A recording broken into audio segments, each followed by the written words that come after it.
আসসালামু আলাইকুম ওয়া রাহমাতুল্লাহ।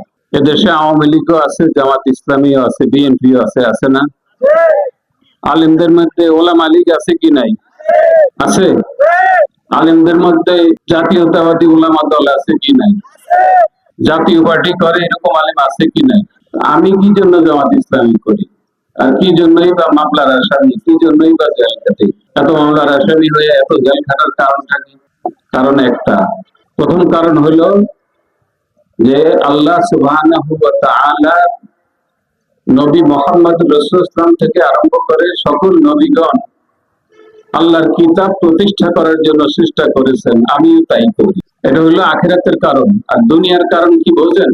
আওয়ামী লীগ করতাম আমি, আজকে পরিচয় দেই তোফায়েল সাহেবের ভাইগনা, আপনাদের বরহানুদ্দিনের উপজেলার যিনি চেয়ারম্যান রফিক সাহেব আমার মামাতো ভাই। তোফায়েল সাহেবের ভাইয়ের বেটা উত্তর দিগন্তের চেয়ারম্যান আমার খালাতো ভাই দুধ ভাই। আমি যদি আওয়ামী লীগ করতাম তাহলে মন্ত্রী না হইতাম, অন্তত এমপি তো থাকতে পারতাম, কিন্তু থাকি নাই যে কারণে সেইটা এখন এতদিন বুঝাই পারি নাই, এখন বোঝানো সম্ভব। আমরা যারা এতদিন পর্যন্ত নিজের গায়ের চামড়া নিজের ঘাম দিয়ে আওয়ামী লীগ করছেন, আমনে ঘরে লইয়া গেছে না তারা, না থুইয়া গেছে, এই ডরে আমি আওয়ামী লীগ করি না। নেতারা বলে দেব আমরা এনে বিএনপির কিল খাও। আমি বিএনপিও করতে পারতাম, মোশাররফ হোসেন শাহজাহান সাহেব আমার খুব কাছের মানুষ, কেমন আমার দেখলে দাঁড়ায় যেত, কিন্তু বিএনপি করি নাই কি রে করতে পারেন? এই যে আওয়ামী লীগ যখন আইলো তখন বিএনপির লোকেরাই 17 বছর পর্যন্ত বলে আছে, এখন আবার কসমের মতো মাথা বাইর করছে কি আরে চান্দাল লোককে। কথা বুঝাইতে পারছি? তো এমন দল কেন করবো? বিপদে নেতারা বলে যে আমার করে এনে শত্রুর মুখে ফালাইয়া। হযরত ইব্রাহিম আলাইহিস সালামকে যখন আগুনে ফালাইলো, 40 দিন পরে ফেরাউন গেল, তার অবস্থা চাইতো। 40 দিন কি একটা মানুষ আগুনের মধ্যে থাকে? তো গেছে কি আরে মনে সুখ মিটানের লোককে। এই জন্য দেয় যে ভিতরে কে জানি লড়ে সব, কিরে মানুষ এতদিন থাকে কেন? যেখান দিয়ে তাপ কম সেখান দিয়ে দেয় যে ভিতরে মানুষ 2 জন লড়ে সব। ফেরাউন চিন্তা করলো, এই নমরুদ চিন্তা করলো, ফালাইছি একজন, এখন 2 জন এমকা চিনা চিনা লাগে ইব্রাহিমের মধ্যে। কয় কেউ ইব্রাহিম নেই? তুমি আগুনের মধ্যে এখনো বাঁচে কেমন? আমার আল্লাহ রাখছে। তো বুঝলাম তোমার আল্লাহ রাখছে। ওই লোকের এই বেটাই কি? হে হলো ছায়া ফেরেশতা। বলে হের কাম কি? হের কাম হলো এই 40 দিন আমি একলা একলা কেমনে থাকবো, কথা নাই বাতি নাই, একজন বন্ধু বান্ধব নাই, এই জন্য হেরে আল্লাহ আমার কাছে দিয়ে দিছে। তখন নমরুদ কি কয় বলছেন? এটা ইমাম ইবনে কাসির তার তাফসীরের মধ্যে লিখছে। ইমাম ইবনে কাসির, আমার বানানিয়া কথা না। এই যে মুফাসসিররা বসা আছে আমার ডাইনে ভাই, ফেরাউন বলতেছে নমরুদ বলতেছে ইব্রাহিমকে, ইব্রাহিম তোমার সিদ্ধান্ত সঠিক ছিল। তোমার সিদ্ধান্ত কি ছিল? সঠিক ছিল। আমি আমার রাষ্ট্রের সমস্ত শক্তি দিয়ে তোমারে পোড়ায় মারতে চাইছি, একটা পশমও পোড়াইতে পারিনি। আর তুমি যে আল্লাহর পার্টি করছো, হে তো এটাই বলছে পার্টি কর, হে আর বোঝে কিছু? তুমি যে আল্লাহর পার্টি করছো, আমার বিরুদ্ধে সে তোমার পাশে দাঁড়াইছে, যে আমি একটা পশমও তার সিট করতে পারি নাই, করতে পারি না। ইব্রাহিম দল করলে এরকম দল করিও, যেই নেতা তোমাকে থুইয়া বলে যাইব না। এটা কার কথা? আমারও আপনাকে প্রতি সেই কথা। দল করেন, কিন্তু যে আপনি করে হালায় থুইয়া যাইব, হ্যাগো দল করিয়েন না, বিপদে পড়বেন। এখন আওয়ামী লীগ বিপদে আছে না আপদে আছে? এখন বিপদ। কেমন? আওয়ামী লীগ ছিল এই দেশের জন্য বিপদ, আর বিএনপি হলো এই দেশের জন্য আপদ। এই বিপদ আর আপদ এটা আপনারা ভালো করে চিনেন, কারণ যারা ক্ষমতায় না যায় এখনই চাঁদাবাজি শুরু করছে। কথা বুঝতে পারছি? এরা ক্ষমতায় গেলে যে কি করব এটা আমাকে আগে থেকেই জানা আছে। এই জন্য আসেন আমরা সবাই আল্লাহকে ভয় করি। এই রোজা রাখছেন কি জন্য? এই যে আপনাকে সামনে ইফতার পড়ছে, কি বলছে নাই? পানি পড়ছে, খাইবেন। 1000 টাকা করে দিলে কার ডরে? আল্লাহর দ্বারে 1000 টাকা করে খাইবেন না, কিন্তু ভোটের আগের দিন রাইতে 500 টাকা পাইলে তুই ঘুরিয়ে জানি চাইবেন না এবার?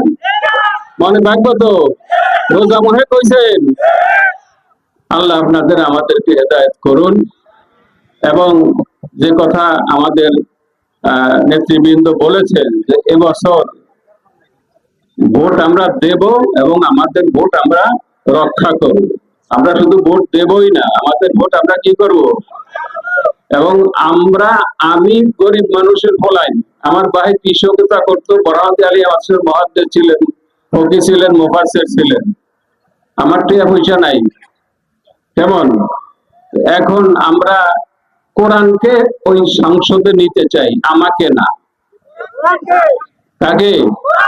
কোরআনকে। আমি আমার জন্য ভোট চাই না, এই কারণে যেহেতু ভোট পাওয়ার কোনো যোগ্যতা আমার মধ্যে নেই। কথা বুঝতে পারছি? আমাদের মধ্যে ভোট পাওয়ার কোনো যোগ্যতা, বিশেষ করে আজকাল যে রাষ্ট্র সংসার চলে, সংসদ যেরকম চলে, এইয়া চালানো আমাদের পক্ষে খুব কঠিন।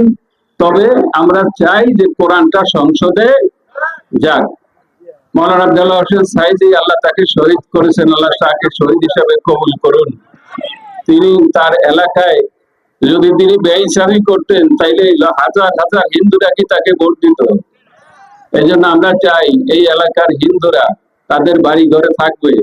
জামাত ইসলামের কোন একটা কর্মী যদি হিন্দুর গরু ছাগল মুরগা খায়া থাকে, আমাদের কাছে বলবেন, আমরা এই মাঠে তার বিচার করব। এই মাঠে তার কি করব? যদি কারুর জমি, হিন্দু ভাইদের কোন জমি দখল করে থাকে, আমরাই নিজে তাকে আইনের হাতে সোপর্দ করে দেব। হিন্দু ভাইরা নির্বিঘ্নে থাকবেন। এই দেশ একলা আমাদের না, এই দেশ আপনাদের। আপনাদের ওই দেশে জায়গা আছে, জমি আছে, এখানে আপনি জন্ম করছেন, কারোরে পরোয়া করবেন না।